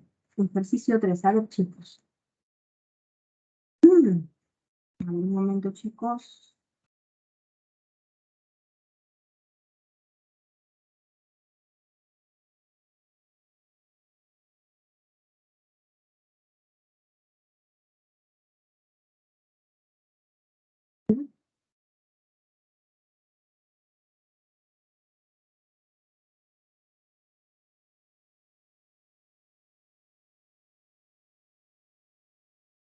Ya, entonces, a ver, dice, el equilibrio químico es un estado en el cual las cosas... Uy, uy, ¿qué pasó? Por favor, me ayudan con... Ya, a ver, aquí pasó algo. Uy, me pasó algo en mi celular. Ya, ahora sí. respuesta. Muy bien. El equilibrio químico es un estado en el cual las concentraciones y otras propiedades, tales como presión y temperatura, permanecen constantes con el paso del tiempo, ¿cierto? Con respecto a las siguientes reacciones, tengo acá dos. Reacciones químicas en equilibrio. Seleccione la alternativa correcta. Ok, tengo aquí A, tengo B, acá tengo mis dos reacciones. Y aquí vamos identificando, chicos, fíjense, en la reacción A tengo sólido, tengo gas, tengo sólido, tengo gas. Esto es un sistema heterogéneo, ¿no? Porque tengo más de una fase, tengo sólido y tengo gas. Y en la reacción B, a ver, tengo un gas, tengo un gas, tengo un gas y tengo un gas. Aquí esto es un sistema homogéneo porque tenemos una sola, todos están, tanto reactantes como productos, en una sola fase. Entonces, la primera afirmación, pues, la primera afirmación se cae de falsa, ¿no? Porque tengo la segunda reacción es homogénea. La expresión K sub C, constante, ¿no? La constante de equilibrio en función de las concentraciones para A. Y entonces aquí para A, recordemos, solamente, ¿no? Cuando queremos expresar K sub C, tenemos que tomar en cuenta las especies que están en estado gaseoso o acuoso. Por último, sólidos y líquidos no intervienen.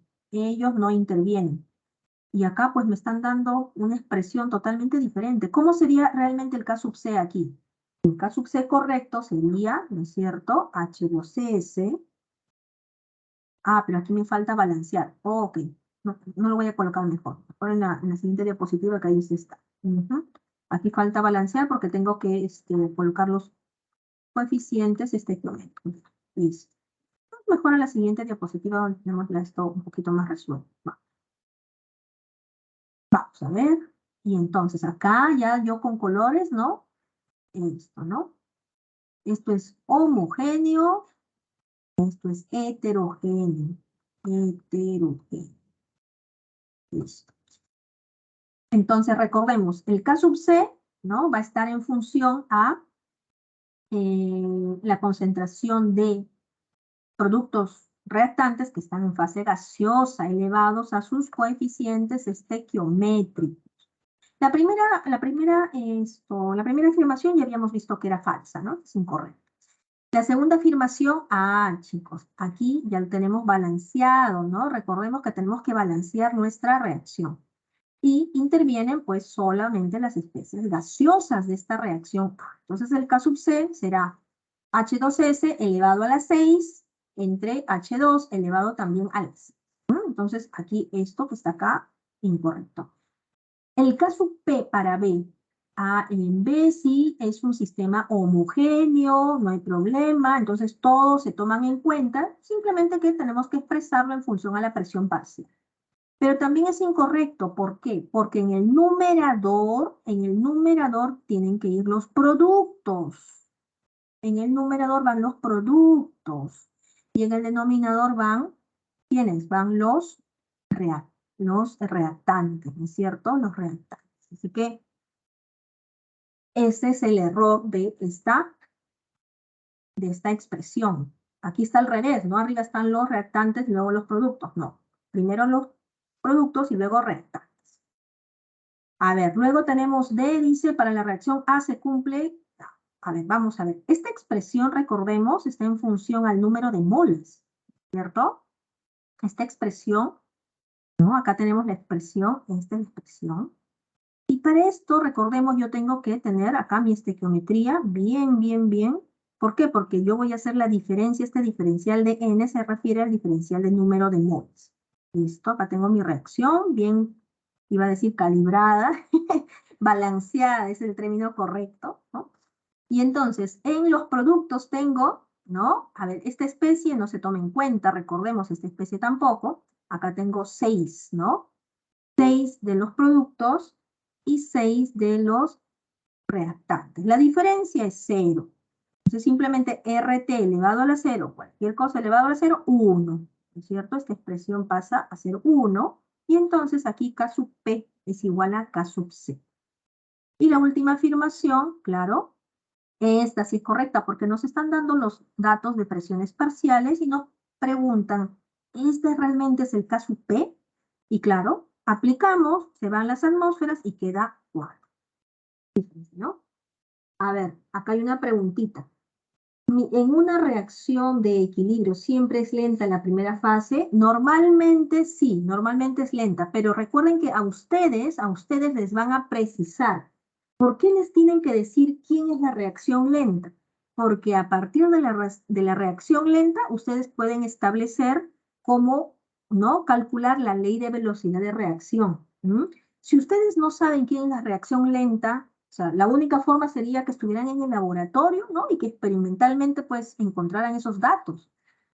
Entonces, siempre ustedes, cuando tengan una reacción compleja, les van a dar los mecanismos y les van a decir quién es la lenta. Normalmente, siempre la primera es la lenta.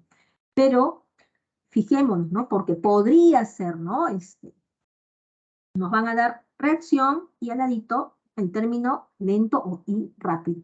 Nosotros hemos visto casos solamente de 2, pero tenemos ejercicios donde tenemos hasta 3 reacciones. Entonces a veces allí el estudiante se puede confundir, chicos. No, no se confunda. Yo tengo que ver ahí cuál es la lenta. Listo, la marco con mi resaltador porque esa es la reacción que me va a determinar la ley, que me va a determinar el orden. Ok, listo. Vamos al ejercicio 4. A ver, ¿quién me preguntó? Uy, no aparece su nombre, solo dice acá Pepe. Bueno, está muy bien, espero que esté claro. El antimonio. Y aquí el antimonio, aquí le falta el antimonio 2. Está. Tenemos aquí el antimonio, a ver, el antimonio, ¿dónde está el antimonio?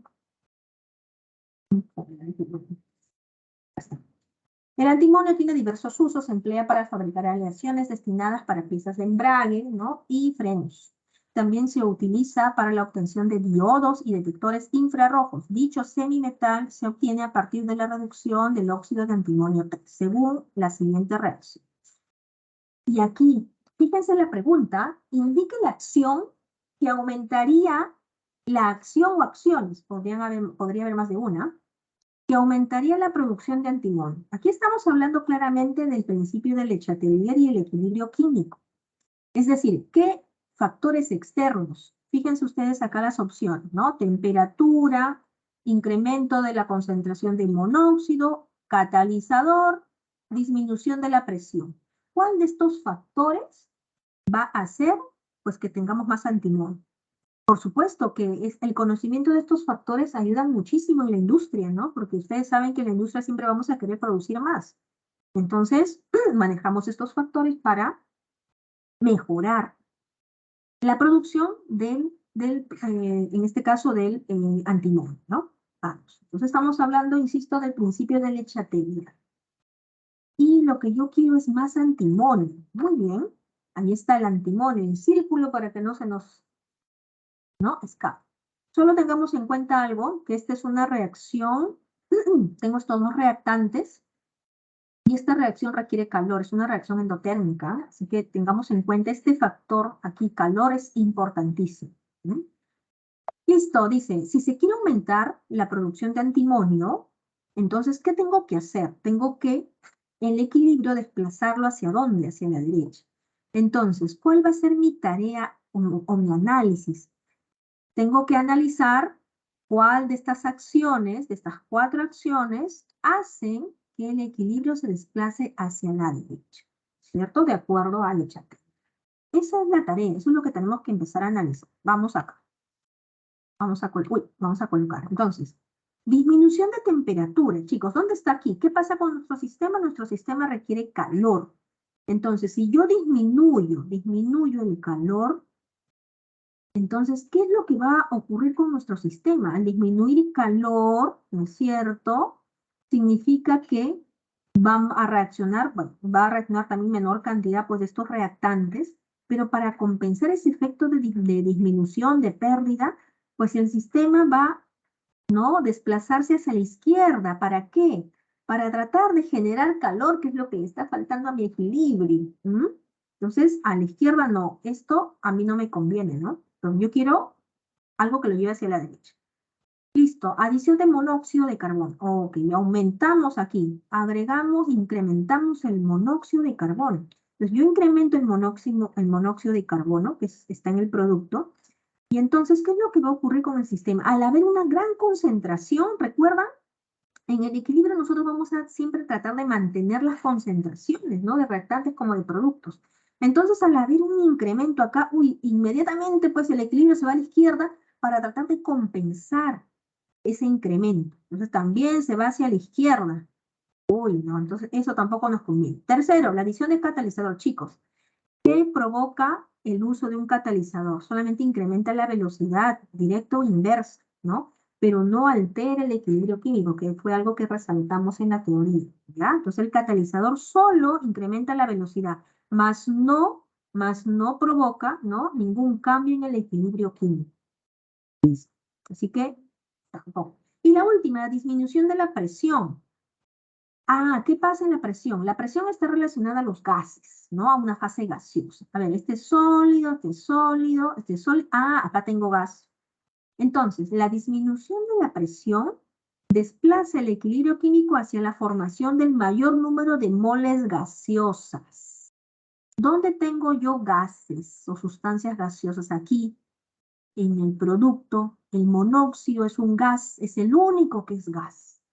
Por lo tanto, si yo disminuyo la presión, el sistema responde formando un mayor número de moles gaseosas. Y por lo tanto, allí sí pues el equilibrio se desplaza hacia la derecha, ¿no? Y por lo tanto, va a formar más antimonio. Como que de costadito, ¿no? Quiero compensar. Quiero formar más moles gaseosas de monóxido. Indirectamente, también incrementamos, ¿no? El antimonio, ¿no? El antimonio. Pero vamos con el ejercicio 5, chicos, a ver, ejercicio 5. ¿Dónde está? Acá está el ejercicio 5, vamos. Ejercicio 5. ¿Estamos bien? Estamos bien. El cloro, a ver, cloro. El cloro es una sustancia que tiene un gran poder desinfectante. Por ello, se le utiliza con frecuencia en la purificación de aguas domésticas e industriales. Listo. Una forma de obtenerlo es mediante la electrólisis de cloruro de sodio, ya sea en solución acuosa o como sal fundida. Chicos, me están hablando de estas dos situaciones, ¿ah? Voy a generar cloro gaseoso mediante la electrólisis o proceso electrolítico de, ¿no? Sal fundida o solución acuosa de, ¿no? Cloruro de sodio. Listo. Con respecto a los procesos electrolíticos, ¿no? Ambos, seleccione la alternativa correcta. Listo. En ambos procesos son espontáneos y utilizan corriente eléctrica. Chicos, aquí nos están diciendo electrólisis. Vamos, equivalencia de electrólisis o proceso electrolítico. ¿Qué significa? Que yo tengo primero que aplicar corriente eléctrica para que ocurra una reacción redox. Entonces, no es espontánea la reacción redox. Y acá dice, ambos procesos son espontáneos. No son espontáneos, pues porque son procesos electrolíticos, chicos, ¿no? Esto es lo que está incorrecto. ¿Ah? Nos piden la correcta, ¿no? Ya, esto es incorrecto, vamos, esto es incorrecto. Dice, en la electrólisis de la sal fundida se forma sodio en el ánodo. Pero en sodio, ya, tengo sal fundida, es decir, solamente cloruro, solamente sodio, iones cloruro, iones sodio, y el sodio va al ánodo, pero si el sodio el sodio está pasando, chicos, recuerden, de +1, ¿no es cierto? Está pasando a sodio 0. Aquí con un electrón, más un electrón, ¿no? ¿Y la reacción de reducción ocurre en el ánodo? No, chicos, la reacción de reducción ocurre en el cátodo. En el cátodo. Así que esto también es incorrecto. En la electrólisis de la solución acuosa se libera oxígeno en el ánodo. Ya, fíjense, en el ánodo. En el ánodo tendría yo, ¿a quién? Estarían compitiendo el cloruro y el agua, ¿no es cierto? Porque es una solución acuosa. Pero habíamos dicho que a menos de que se trate de los oxoaniones, sulfato, nitrato, perclorato, ¿no? O carbonato, pues el que se va a menos que se trate de ellos, pues en este caso el cloruro es el que se va a, ¿no? El cloruro va a formar cloro gaseoso. El agua no es competencia para, en este caso, para el cloruro, ¿ya? Así que esto también es incorrecto. En ambos procesos el agua se reduce en el cátodo. No, pues ya hemos dicho, en ambos procesos el agua se reduce en el cátodo. No. En el de la sal fundida, naturalmente, lo que tenemos es esta reacción, ¿no? En el cátodo tenemos de +1 a 0. Y así que en ambos no ocurre la reducción en el cátodo, ¿no? Así que. Y finalmente dice, en ambas electrólisis los iones cloruros se oxidan en el ánodo. Esto sí es correcto. Esto sí es correcto. ¿Por qué? Porque en la sal fundida el cloruro, vamos, él es el que se oxida. Y en la solución acuosa, el agua no puede o no es competencia para el cloruro y el cloruro es el que se oxida en el ánodo. A ver, primero, vamos. Primero tengamos aquí nuestras reacciones. Acá tengo mi semi-reacción, ¿no? Fundido, acuoso. Aquí, pues, solo el cloruro y el sodio, pues no hay nadie más, ¿no es cierto? No hay presencia de otros. En cambio acá sí. En el ánodo, ¿no?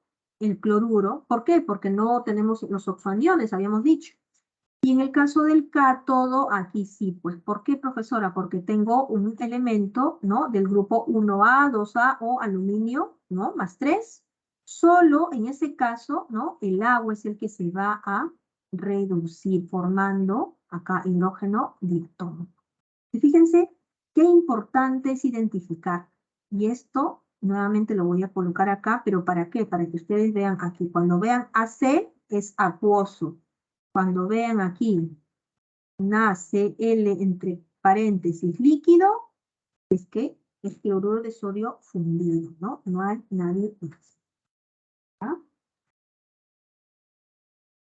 A ver. Listo, vamos con el siguiente ejercicio.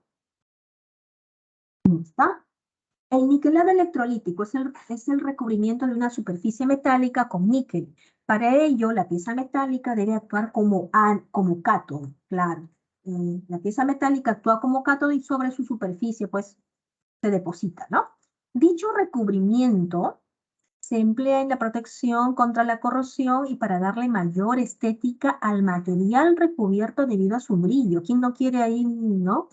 Un cofre, ¿no? Cobreado, plateado, ¿no? Aureado. Bueno, para realizar el niquelado en la industria, en cierta industria automotriz, se sumerge una pieza metálica en una solución de sulfato de níquel durante 8 horas. Uy, ya. Tenemos un proceso de niquelado, solución, fíjense, solución, sulfato de níquel, 8 horas y empleando una intensidad de corriente. Chicos, esto más claro que esto no puede haber. Estamos claramente ante una celda, ante un proceso electrolítico, ¿no? ¿Por qué? Porque le estamos aplicando corriente. Además de que le estamos aplicando corriente a esta pieza, ¿no? Se le estamos aplicando por 8 horas. ¿Y esto qué nos recuerda? Nos recuerda la primera ley, a ver, la primera ley de Faraday, donde dice que la masa, ¿no? Que es el electrodepósito que se libera, es proporcional a la corriente que circula por un sistema, ¿cierto? Así que ya inmediatamente con estos dos datos, a mí se me prende el foquito y esta es la primera ley de Faraday. Al respecto, seleccione verdad o falsedad. Se libera hidrógeno en el cátodo. Se produce oxígeno en el ánodo. Esto me habla de agua, ¿no? Se deposita el 42,48 de níquel sobre la pieza metálica. A ver, vamos a resolver. Y ya. Marcadito aquí bien clarito, ¿no? Que se trata de sulfato de níquel. Sulfato de níquel. Entonces vamos a nuestra reacción, ¿no? ¿Qué tenemos aquí? ¿Quién se reduce y quién se oxida? Bueno, en el cátodo, ¿no? se va a reducir el níquel. ¿Por qué? Porque el níquel es un metal de transición, no está ni en el grupo 1A, 2A, ni es aluminio más 3, así que el níquel es el que se va a reducir. ¿Y quién se va a oxidar, profesor? Ah, chicos, fíjense, como es sulfato, es un oxoanión donde el azufre presenta su máximo estado de oxidación, pues él va, ¿no? Le cede su espacio y el que se oxida es el agua para formar oxígeno y átomo. ¿Ya? Entonces, ahí ya tenemos las semireacciones, ánodo y cátodo. Con eso podemos contestar las dos primeras preguntas o las dos primeras afirmaciones, ¿no? Y claro, la primera afirmación es falsa, ¿no? Falsa. La segunda afirmación, esa sí es correcta porque se produce, hemos visto acá, oxígeno, ¿no? Gaseoso en el ánodo, ¿ya? Cuando vean ustedes O2, eso es oxígeno gaseoso, ¿ya? En el ánodo. Ahora viene la tercera afirmación, eso es nada más ni nada menos que la primera ley de Faraday. Y entonces, a ver, ordenemos nuestros datos. Eso es lo primero siempre, ¿no? Nuestros datos, tengo intensidad que está en ampere, tiempo que está en horas. Siempre habíamos dicho que el tiempo lo tenemos que llevar, así como la temperatura de grados Celsius o de cualquier unidad lo llevamos a Kelvin. En electroquímica, el tiempo de la forma en la que esté, horas, semanas, en microsegundos, siempre lo vamos a llevar a segundos. Si no, nuestra fórmula no funciona. ¿Ya? Listo. Entonces, tengo acá, nos preguntan por cuánto de níquel se va a depositar. Entonces, esta es la semireacción que me interesa. Hay transferencia de 2 electrones porque está pasando de +2 a 0. ¿No? De +2 a 0 necesita 2 electrones. Por lo tanto, el peso equivalente será acá, ¿no? ¿Por qué me interesa esto? Porque estos dos, ¿no? Es el teta, es el número de electrones transferidos. ¿Listo? Primera ley de Faraday, aplicamos nuestros datos, ¿no? Aplicamos nuestros datos y ya tenemos, ¿no? Ampere por segundo es Coulomb, ¿no? Estos dos es Coulomb y Coulomb con Coulomb se van y queda gramos. Uy, me faltó esto, ya está. Y la tercera afirmación es correcta, ¿no? La tercera afirmación también es correcta. Bien interesante este ejercicio, sí que mucho, me faltan. Siempre las unidades, ¿no? Las unidades. Damos con el ejercicio 7.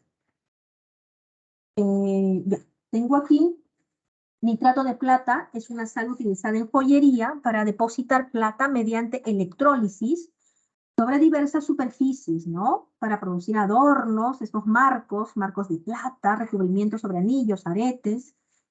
Es un proceso, en un proceso de plateado se electroliza, siempre recuerden, ¿no? Cuando se dice se electroliza, estamos hablando, insisto, de un proceso electrolítico. Estamos aplicando corriente en una solución acuosa de nitrato de plata. Solución acuosa, es decir, el nitrato de plata no está solo en la bandeja, tiene también agua. Depositándose 10,8 gramos de plata sobre el cátodo. Nuevamente estamos hablando aquí, ¿no? ¿De cuánto se deposita? Al respecto, determina el volumen en mililitros que ocupa el gas formado en el ánodo. Si ejerce una presión, me dan estos datos, ¿no? Muy bien, a ver, ya, vamos a analizar. Vale. Tengo aquí la electrólisis del nitrato de plata. Además está decir que el nitrato es un oxoanión, ¿no es cierto? Un oxoanión, donde el nitrógeno está actuando con su máximo estado de oxidación, ¿no? Por lo tanto, ¿esto qué hace? Que sea el agua el que tome su lugar. El agua toma su lugar en el ánodo y el agua se oxida en el ánodo, ¿ah? Debido a lo que acabamos de explicar. Entonces ya tengo mis dos reacciones, mis dos semireacciones, cátodo y ánodo. Ahora vamos usando la segunda ley de Faraday, ¿no?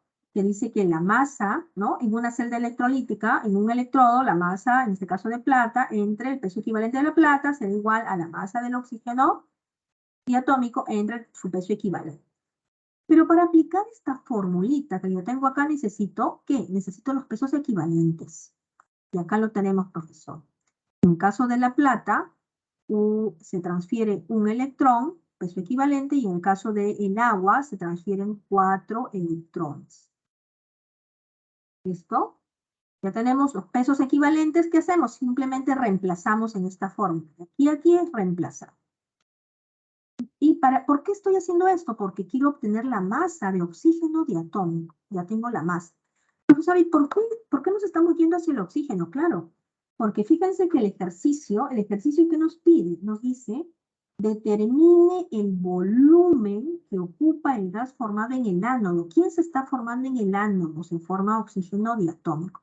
Entonces, para calcular el volumen de este gas, yo necesito conocer pues, masa, número de moles. ¿Por qué? Porque me han dado presión y temperatura. Así que acá tengo la masa.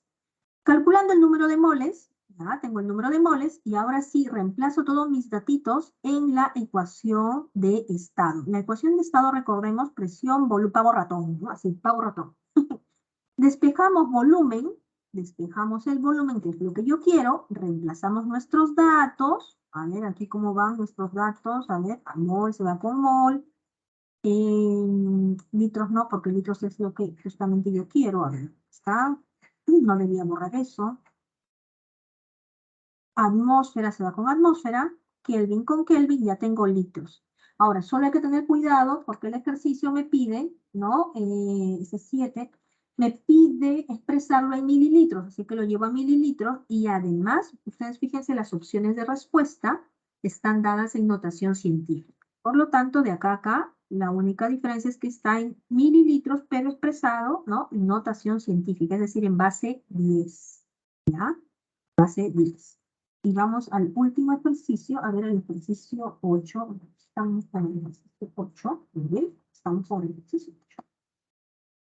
Vamos al ejercicio 8.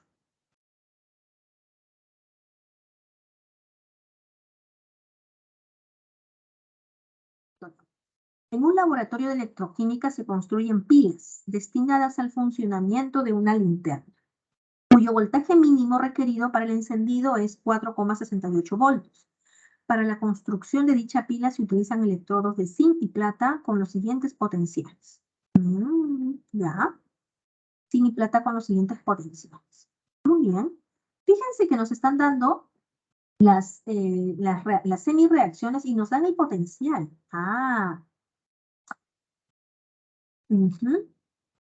En este caso, ¿no? Estamos construyendo pilas. Y las pilas, recordemos, se basan en procesos galvánicos. ¿Sí? Las pilas, las baterías son procesos, ¿no? Vienen de procesos galvánicos. Y nos están dando las semireacciones y además su potencial estándar de reducción. Y aquí identificamos cuál es el mayor. Profesor, el mayor es el de la plata.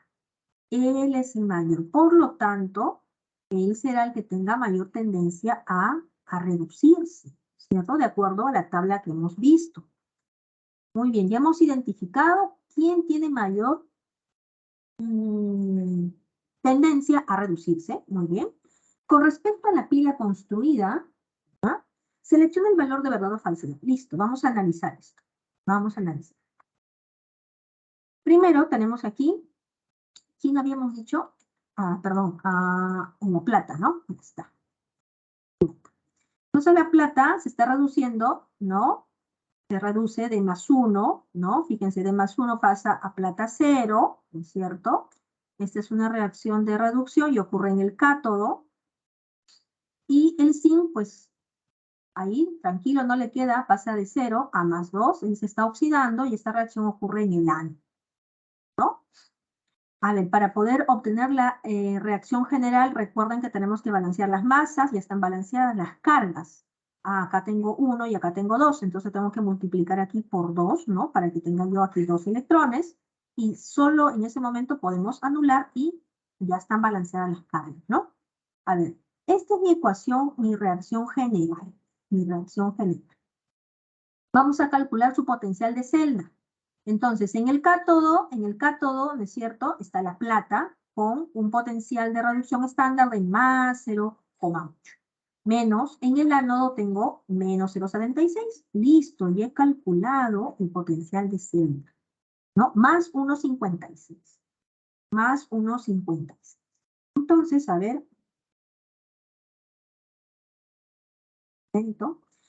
Ya, la primera afirmación es falsa, ¿no? En el diagrama se coloca primero el ánodo, seguido del puente salino y luego el cátodo. Recuerden que había por convención un orden, ¿no?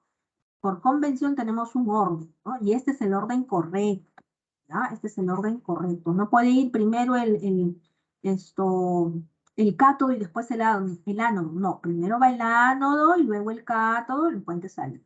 La segunda afirmación, esta sí es correcta. Y la tercera afirmación dice, nos preguntaban por el número a ver, dice, para el encendido de la linterna se requiere como mínimo 3 pilas de ese tipo. A ver, una pila le está generando 1,56, ¿no es cierto? Voltios. ¿Mm? Y entonces, la pregunta es, para el encendido de la linterna que requiere como mínimo 3, ¿no? ¿Será posible con este sistema? ¿Mm? Para el encendido de la linterna se requiere como mínimo 3 pilas de este tipo. ¿Se va a encender o no se va a encender la linterna? Necesito 3 pilas. ¿Es esto correcto o no? Y en realidad es correcto porque fíjense, ¿no? Dice, para encender la linterna como mínimo necesito 4,86, pero cada pila me genera 1,56. Entonces yo multiplico 1,56, ¿no es cierto? 1,56 por 3 pilas, eso me va a dar 4,86 voltios. Entonces, efectivamente, necesito mínimo 3 pilas para alcanzar el voltaje de encendido de nuestra linterna. Muy bien, chicos, aquí tenemos, la respuesta claramente es la E. Y con esto estamos concluyendo nuestra sesión del día de hoy. Me faltan las claves de respuestas. Tenemos aquí las claves de respuestas para los 4 ejercicios propuestos. Chicos, espero que esta sesión les haya ayudado a profundizar o aclarar algunos puntos. Y bueno, nos estamos viendo la siguiente semana, chicos. Cuídense, ya les robé un minuto de su descanso. Cuídense, chicos. Nos vemos.